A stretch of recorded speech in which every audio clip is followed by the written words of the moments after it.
안녕하세요. 손하나의 서재에 오신 걸 환영합니다. 여러분은 사람을 만나면 돈을 잘 쓰시는 편인가요? 사람 관계에서 돈이 뭐가 중요해? 진심만 있으면 되지. 하시는 분들이 있습니다. 글쎄요. 이런 사람을 정말로 다른 사람들이 좋아할까요? 오늘은 한국인에게 딱 맞춘 관계의 법칙을 알아보려고 합니다. 상담의 대가라 불리는 장성숙 교수가 우리나라에서 꼭 필요한 관계의 법칙을 정리한 책입니다. 불행한 관계, 걷어차기. 정도의 차이가 있을 뿐 우리는 가족, 연인, 친구, 직장 관계에서 희생을 강요받으며 불행에 허우적거립니다. 많은 사람들이 자신의 스트레스나 고통을 어쩌지 못해 곁에 있는 사람을 괴롭히는데요. 상대가 무리한 요구를 하거나 내 경계를 침범한다면 아닌 것은 아니라고 단호히 말할 수 있어야 합니다. 그리고 진심만큼 형식도 중요합니다. 사람을 만나면 돈 씀씀이를 봐야 하고 또 후하게 밥을 사야 하는 이유죠. 오늘 이 책을 함께 읽으시면서 나의 외면 그리고 타인의 외면을 되돌아보시고 불행한 관계는 걷어차시길 바랍니다. 함께 읽어보시죠.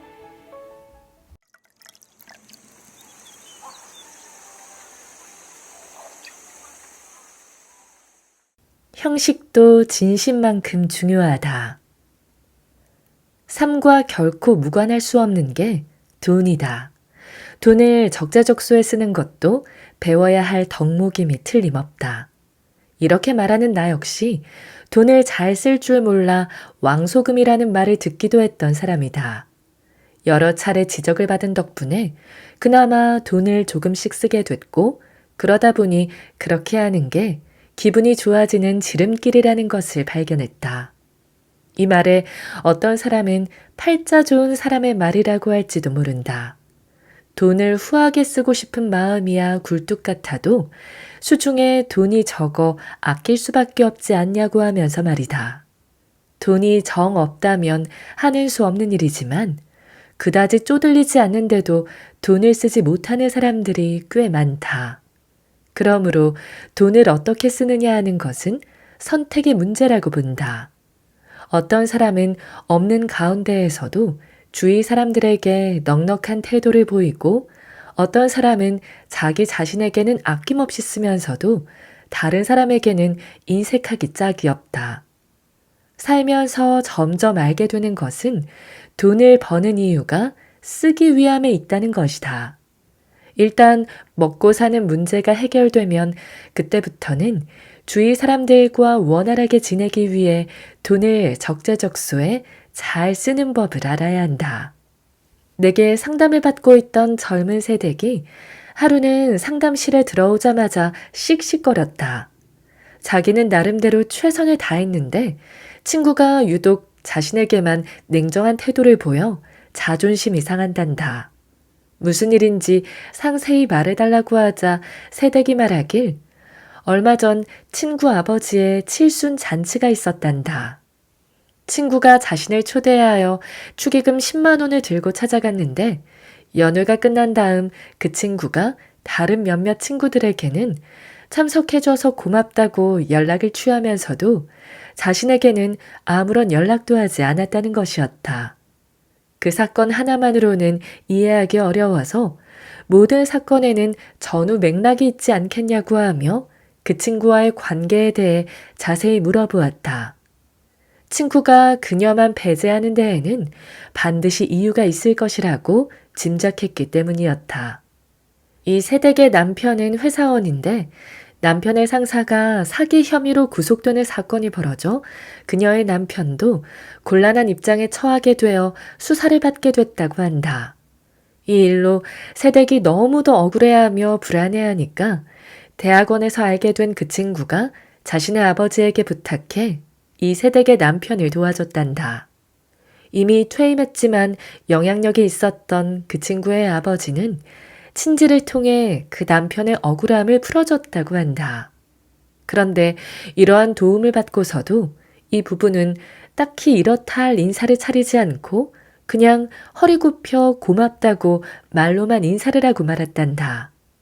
그 친구의 아버지가 일부러 경비를 써가며 도운 것이 아니기 때문에, 즉 도움 준 것을 돈으로 환산하는 게 어려워 그냥 지나쳤다는 것이었다. 이 이야기를 듣는 순간 남의 일이지만 몸에 열이 솟았다.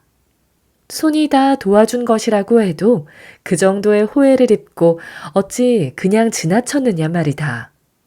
그 친구의 아버지가 공식적인 로비를 벌인 것은 아니더라도 자신의 청을 들어준 사람에게 술을 산다든가 아니면 다른 편의를 봐주는 식으로 답례를 했을 수도 있었다.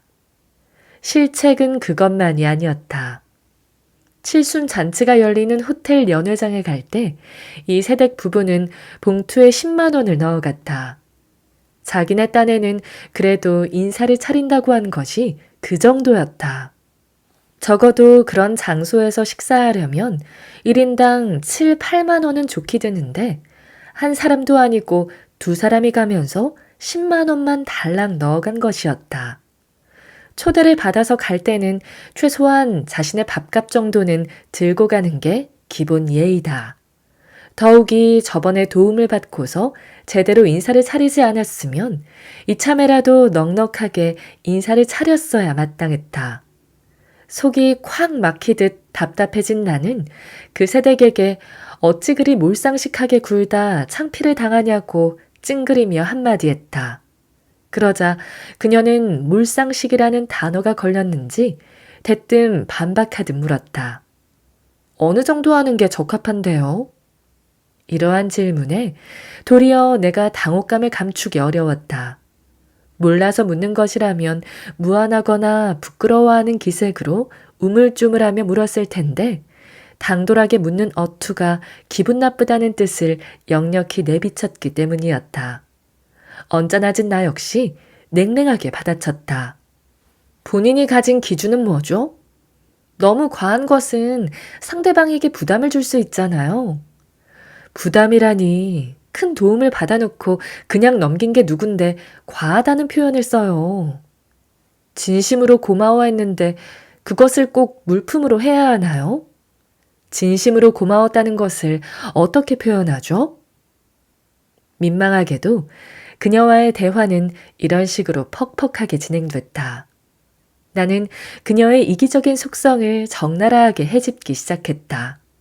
자기 돈 나가는 것은 그리 아깝더냐고, 고립되지 않게 지금까지 살아온 게 용하다고, 도대체 친정에서 무엇을 배웠냐며 나는 온갖 듣기 싫은 말을 다 쏟아부었다. 가차없이 이어지는 나의 말에 질렸는지 마침내 그녀는 울음을 터뜨렸다. 그러면서도 변명할 필요를 느꼈는지 아니면 또박또박 말대꾸하는 게 버릇이었는지 그녀는 여전히 말을 이어갔다. 자신의 부모는 무엇이든지 적당히 하는 것을 최고의 미덕으로 삼았는데 자기 역시 그런 것을 배워 그렇게 했다는 것이었다. 이러한 변명은 나의 질타를 수긍하는 것도 아니고 그렇다고 거부하는 것도 아니었다. 다만 너무 과하게 하는 것을 경계하다 보니 그렇게 됐다는 변명이었는데 그렇게까지 혼나야 되냐는 일종의 항변 같았다. 그래도 조금 전보다는 덜 뻑뻑한 태도여서 나는 심호흡을 하며 흥분을 가라앉혔다. 그리고 마음을 가다듬으며 그녀가 알아듣도록 상세히 설명해줬다.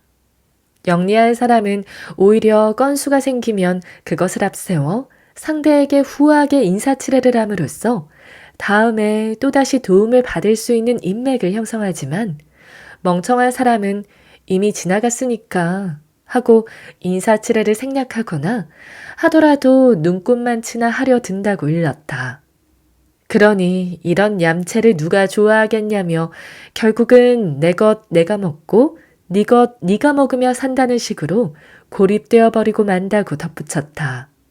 후한 인사치레를 통해 영향력 있는 사람과 친교를 맺으며 인맥을 형성하는 게 여러모로 득이 된다는 것을 이해했는지 그녀는 고개를 끄덕였다. 그냥 도리만 강조하면 구닥다리로 여길 것 같아 그녀에게 맞도록 일부러 말을 골라 보험을 들어두는 식으로 인맥을 잘 다져두라고 설명한 것인데 그것이 적중했다. 다행이라는 생각과 아울러 이왕 일러주는 김에 더 알려줘야겠다는 생각에 나는 말을 이었다.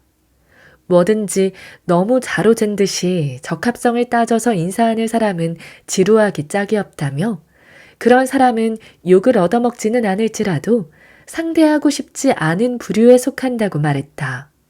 그러면서 본인은 어느 부류에 속하는 것 같으냐고 물었다. 그러자 그녀는 무안했는지 아무런 말도 못하고 나를 빤히 바라봤다. 나는 이러한 그녀를 응시하면서 제3자가 보기에 그녀는 바보 부류의 사람이라며 그동안 가깝게 지내며 그녀의 남편을 도와주기까지 했던 그 친구가 이제 그녀를 상대조차 안 하려 한다는 게 그 증거라고 말했다. 그 새댁은 비로소 속이 타기 시작하는지 수습할 방안에 대해 물었다. 상담자인 나와 격렬한 전쟁을 치르고서야 백기를 들듯 비로소 자기가 무지했다는 사실을 인정하는 것이었다. 하지만 나는 고개를 가로저었다. 용서는 해줄 수 있을지언정 기억은 쉽게 지워지지 않아 수습이 어렵기 때문이었다. 이를 설명하며 그래서 사람은 실수가 발생하지 않도록 눈을 크게 뜨고 미리미리 자기 관리에 힘써야 하는 법이라고 말했다.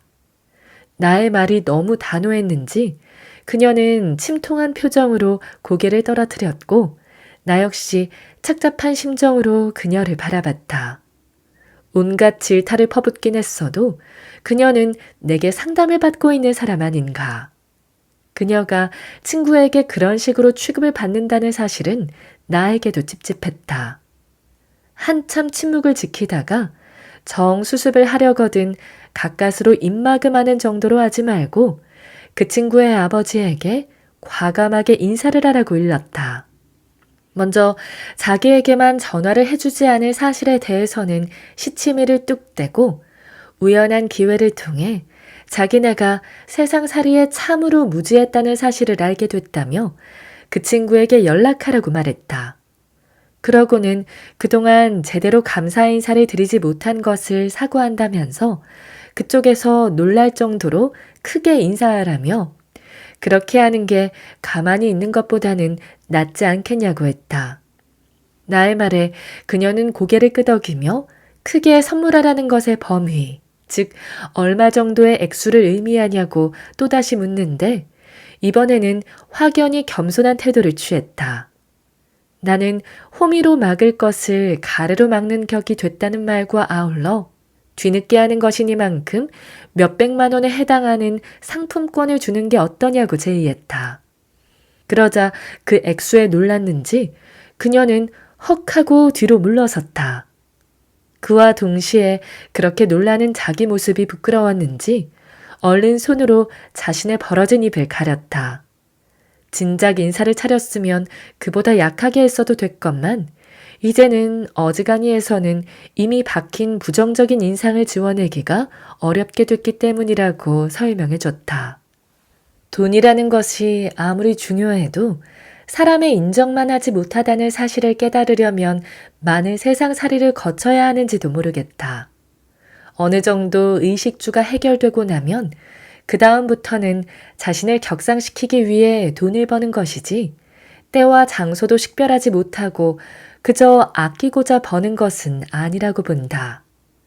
그런데 사람들이 흔히 범하는 실수 중 하나는 형식의 가치를 간과하고 진심만 있으면 다 된다고 하는 것이다. 이는 그 반대로 진심의 가치를 간과하고 형식만 있으면 된다는 것과 뭐가 다른가?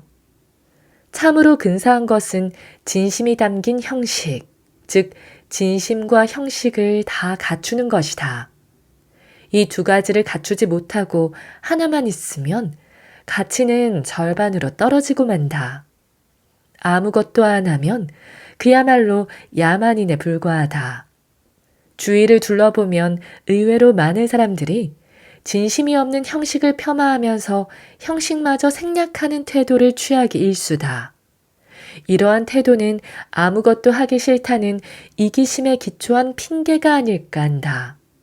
진심이라는 무형은 어디까지나 형식을 통해 완성된다고 믿는다.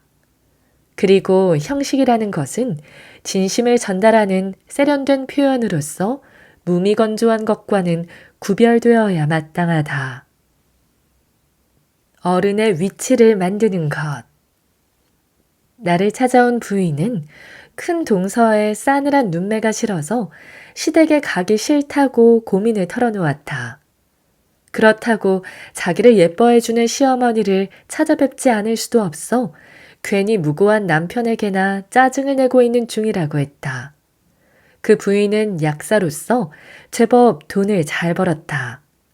작은 아들이 늦도록 장가를 가지 못하는 것을 안타깝게 여겼던 시부모는 아들이 결혼하게 됐을 뿐만 아니라 전문직에 종사하는 사람을 아내로 맞이한다는 사실에 흡족해했다.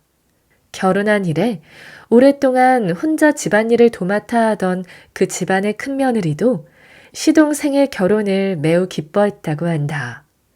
명절이나 큰일을 맞이했을 때 분담해서 일할 수 있으리라는 기대를 했을 터이다. 하지만 결혼했다고 해서 약사인 그 부인의 생활이 크게 달라지지는 않았다. 여전히 그녀는 약국을 경영하느라 밤늦게 귀가했고 심지어 어떤 때는 명절에도 약국을 열어야 했다. 이럴 때마다 시어머니는 작은 며느리의 입장을 헤아려줬고 어떤 때는 김장하는 일과 같은 큰 행사에서 작은 며느리를 면제시켜주기도 했다.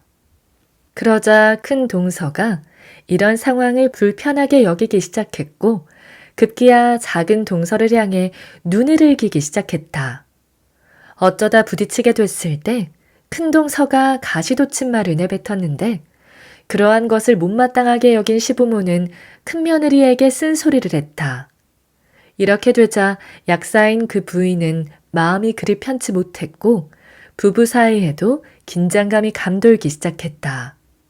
자신이 시댁에 가기 싫다고 말하는데도 남편이 달리 어떤 방안을 마련해 주지 않고 가만히 있기만 하니까 그도 밉다는 것이었다. 나는 그 약사에게 큰 동서가 왜 그렇게 찬바람나게 구는 것 같냐고 물었다. 그랬더니 그녀는 멋쩍게 웃으며 짐작은 가지만 자기도 일부러 그러는 게 아닌데 어쩌겠냐고 대답했다. 그러면서 슬쩍 학력에 대한 콤플렉스거나 가정주부가 흔히 그렇듯 직장 여성에 대한 질투 때문이지 않겠냐고 말했다. 어쨌든 어른인 시부모가 용인해주는 사안에 대해 같은 학렬에 있는 큰 동서가 자기를 그렇게 대하는 것은 부당하단다. 나는 그녀가 이렇게 말하는 것을 듣고 쿵 하는 심정을 금하기 어려웠다. 같은 여자로서 큰 동서의 입장을 어쩌면 그렇게 매몰차게 열등감이나 질투로 몰아붙이는지 사태를 그런 식으로 얄밉게 본다는 것이 놀라웠다. 나는 그 약사에게 사람이 어떻게 그리 무심하냐고 쓴소리를 했다. 같은 며느리인데 큰 동서 입장에서는 본인은 죽어라 일하는 반면 작은 동서는 번번이 집안일해서 면제를 받으면 속이 좋겠냐고 물었다. 역지사지의 입장에 서보라며 친정 집안에 자기와 똑같은 스타일의 여자가 올케로 들어오면 어떻겠냐고 물었다. 그 부인은 나의 단도직입적인 말에 놀라는 표정을 지었다. 그러면서도 나의 말이 듣기엔 거북해도 틀리지는 않았다고 여겼는지 주춤하며 고개를 숙였다. 어떤 사람은 나의 말이 맞다고 느껴도 그렇게 쓴소리를 하면 불쾌감을 드러내는데 그 약사는 최소한 그런 태도를 취하진 않았다. 내심 다행이라 여긴 나는 한결 누그러진 어조로 일러줬다. 일을 도맡아 하는 큰 동서에게 선물 공세를 하던지 아니면 그 집 아이들에게 영양제라도 듬뿍 안겨주라고 했다. 돈을 잘 버는 약사인 만큼 그렇게 하는 것이 타당하다고 말한 것이었다. 우리가 돈을 버는 이유는 잘 쓰기 위해서인데 집안일을 나눠서 하지 못하면 그렇게라도 보상해 주는 게 양심적인 태도가 아니겠냐며 그야말로 타이르듯 하나하나 가르쳐 줬다. 이윽고 한참 만에 고개를 들어 나를 쳐다보는 약사의 두 눈에는 눈물이 그렁그렁 달려 있었다. 오히려 놀란 사람은 나였다. 그렇게까지 마음이 움직일 줄은 몰랐기 때문이었다. 자신을 야단친 나를 바라보는 그 약사의 시선은 마냥 부드럽기만 해 나도 고마웠다. 나 역시 그 약사를 한참 말없이 바라보다 무엇 때문에 그리 우느냐고 물었다. 그랬더니 그 약사는 수줍어하며 말하기를 부끄러워했다. 아무도 자기에게 그런 것을 가르쳐주지 않았는데 거리낌 없이 옳은 것을 말해주는 내가 그렇게도 고마울 수가 없단다. 나는 그녀의 솔직 담백함에 감동을 받으면서 아니 이렇게 빨리 깨우치는 사람에게 그동안 아무도 이런 말을 해주지 않았다니 하고 도리어 놀랐다. 그녀가 천의 고아로 자란 것도 아니고 시어른이 없는 것도 아니고 더군다나 남편이라고 하는 사람도 버젓이 사회생활을 하고 있는데 어쩌자고 다들 가만히 입을 다물고 있었는지 이해하기 어려웠다. 다음번에 그 약사가 다시 내게 왔을 때 그녀의 얼굴은 환하게 빛났다. 미안한 마음에 큰동서에게 고가의 화장품을 듬뿍 사줬단다.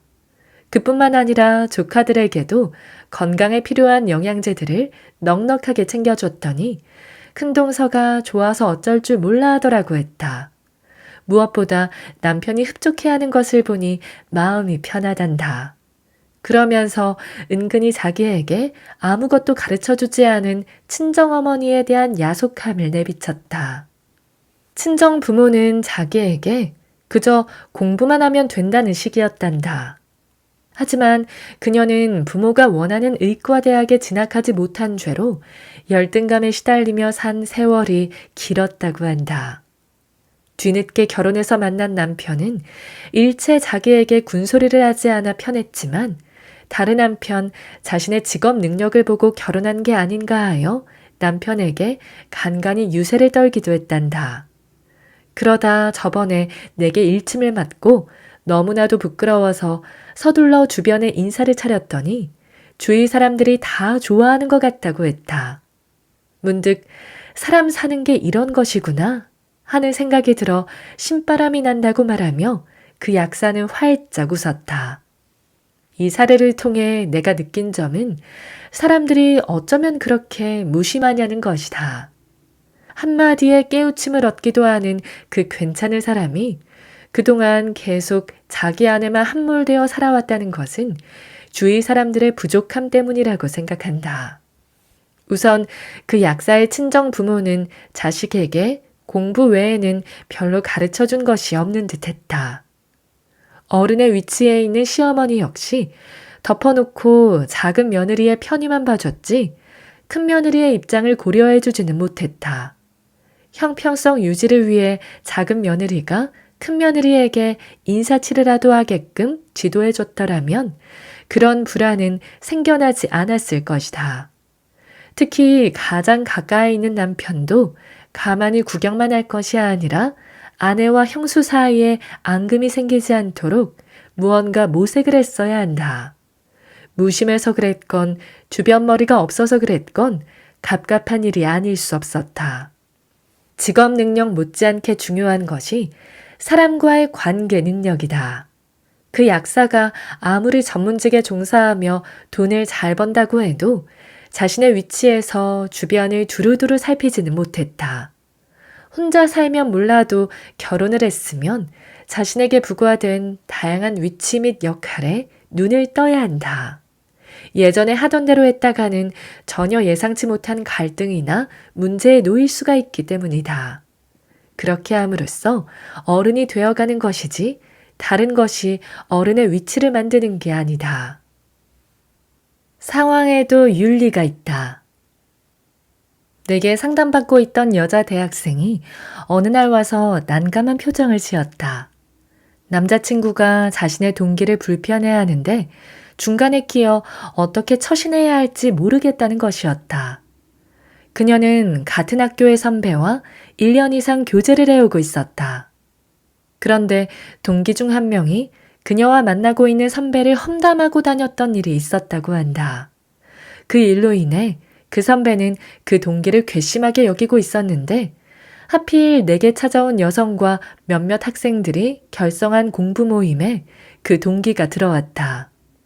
이 사실을 안 남자친구는 자신은 그 동기가 껄끄러우니 그녀가 나서서 그 동기를 빼버리라고 했다. 그 동기 보고 나가라고 하든지 아니면 그녀가 그 모임에서 나와 다시 새로운 사람들로 공부 모임을 결성하는 게 어떠겠냐는 것이었다. 남자친구에게 이러한 말을 들은 그녀는 그 동기에게 빠지라는 말을 차마 하지 못하고 미적거리는 중이었다.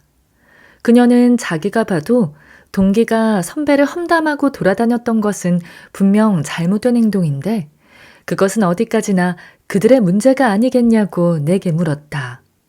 즉, 자기와는 아무런 갈등이 없는 동기에게 그가 자신의 남자친구와 껄끄럽다는 이유를 내세워 함께 공부할 수 없다고 하는 게 과연 합당하냐는 것이 그녀의 고심이었다. 그래서 명확하게 말하지 못하고 미적거리고 있으니까 남자친구는 이런 그녀에게 서운해하는 마음을 내비쳤다고 한다. 이러한 고심을 접한 나는 그 동기가 그녀의 처지, 즉 그녀가 선배와 교제하는 것을 알고 있냐고 물었다. 그녀는 고개를 끄덕이며 학교가 좁은 탓에 그러한 사실을 잘 알고 있을 거라고 했다. 이 대답을 들은 나는 그렇다면 동기에게 자기가 그 선배와 사귀고 있으니 그와 함께 공부하는 게 껄끄럽다고 말을 하라고 일렀다. 그렇게 하는 게 남자친구에 대한 의리이며 예의라고 말한 것이었다. 나의 말을 들은 그녀는 좀 더 상세히 설명해달라는 식으로 눈을 동그랗게 떴다. 어떤 근거에서 그렇게 말해도 되느냐는 의문이었다. 나는 그녀의 위치에서는 그렇게 하는 게 상황적으로 합당하다고 말해줬다. 다시 말해 상황윤리라는 것은 옳고 그름에 기초한 정의를 중시하는 게 아니라 처한 상황이나 형편에 따라 성립되는 규범이라고 설명해줬다. 그리고 이번 일도 그런 맥락에서 이해하는 게 필요하다고 했다. 즉, 그녀가 선배와 사귀고 있기 때문에 그와의 관계를 우선시하며 동기와 함께 공부하기가 어렵다는 것을 내세워도 된다고 한 것이었다. 그러면서 그녀의 이해를 돕기 위해 오래전에 들었던 이야기 하나를 들려줬다. 친구인 두 남자가 시골에서 딸기밭 근처를 걷다가 A라는 남자가 허리를 굽혀 끝물인 딸기 몇 송이를 따먹었다. 그런데 갑자기 딸기밭 주인인 영감이 튀어나오더니 A를 향해 남의 농작물에 손을 댔다며 소리를 질렀다. 어쨌든 남의 물건에 손댄 것은 잘못이니까 A는 상품 가치가 나가는 것은 모두 수확한 뒤라 방심하고 그랬다며 영감에게 사과했다. 하지만 빽빽하기 그지없던 영감은 여전히 도둑놈이라고 소리쳤다. A는 듣다 못해 그까지 딸기 몇 개를 먹었다고 도둑놈으로까지 몰아가는 것은 너무 심하지 않냐며 대들었다. 결국 서로 큰 소리를 내게 됐는데 이러한 광경을 지켜보던 친구 B는 싸움이 점점 커지자 A를 대신해 영감에게 연거푸 머리를 조아리며 사과하고 어서 가자며 A를 끌어당겼다. 이렇게 해서 싸움은 끝이 났는데 웬걸 A가 B에게 뿌르퉁하더라는 것이었다. B로서는 A를 위해 나름 애썼던 건데 A가 도리어 화를 내니까 어리둥절했다. 이런 상황에서 A는 무엇 때문에 B에게 화가 났으며 B의 잘못은 어디에 있을까? 그것은 다름 아니라 B는 사안의 옳고 그름을 떠나 어쨌든 친구인 A의 편을 들었어야 했는데 그렇게 하지 않은 것에 있었다. 설사 싸움은 말리더라도 친구 편에 서서 연세도 들 만큼 든 어른이 어찌 그렇게 빡빡하냐며 친구를 두둔하는 식으로 말렸어야 했는데 B는 A를 대신해 영감에게 넙죽넙죽 사과했다. 그러니 B는 기껏 애를 쓰고서도 모든 잘못을 뒤집어 쓰고 말았다. B의 입장에서는 싸움이 더 커지는 것을 방지하기 위한 몸짓이었지만 그는 A의 자존심까지는 배려하지 못했다. 다시 말해 그런 상황에서는 누가 옳은지 그른지를 따지기보다 앞으로 계속 볼 사람인지 아니면 스쳐갈 사람인지를 더 따져보고 계속 볼 사람에게 더 비중을 둬야 한다는 것이다. 이러한 예화를 들려주자 그녀는 고개를 끄덕이며 동기에게 가서 말하겠다고 마음을 굳혔다. 나는 다시금 그녀에게 말하는 방식에 대해 일러줬다. 일단 동기에게 가서 그녀가 선배와 사귀고 있다는 사실을 아냐며 물어보라고 했다. 그런 다음 함께 공부 모임을 할 수 없다는 의사를 밝히라고 말했다. 그래야 그 동기도 알아듣고 왜 자기가 그녀와 함께 공부할 수 없는지를 납득하게 될 거라고 했다. 알겠다며 환하게 웃음을 지으며 그녀는 벌어지는 일마다 행동하는 기준을 잡아가는 게 참 어려워요 하고 말했다. 그러면서도 교과서를 통해 배울 수 없는 상식이나 기준을 상담자와 만나면서 하나하나 배워간다는 사실에 뿌듯한 마음이 든다고 했다. 현실에서 적절하게 대처하기 위해서는 참으로 많은 것들이 필요하다. 살아있는 모든 유기체는 시시각각 변하기 마련이고 더구나 한국인들은 절대 윤리보다 상황 윤리를 따르는 편이라 확실하게 정해진 것이 없기 때문이다. 따라서 그때마다 두루두루 살펴 적합성을 따져봐야 한다. 이렇게 하려면 상황에 다다랐을 때마다 다각적으로 살펴볼 수 있는 능력이 필요하다. 이러한 능력을 키우기 위해서는 개방적인 자세가 필수다. 자신의 시각에서는 이것이 맞는 것 같은데 다른 사람 시각에서는 저것이 맞는 경우가 얼마든지 있기 때문이다.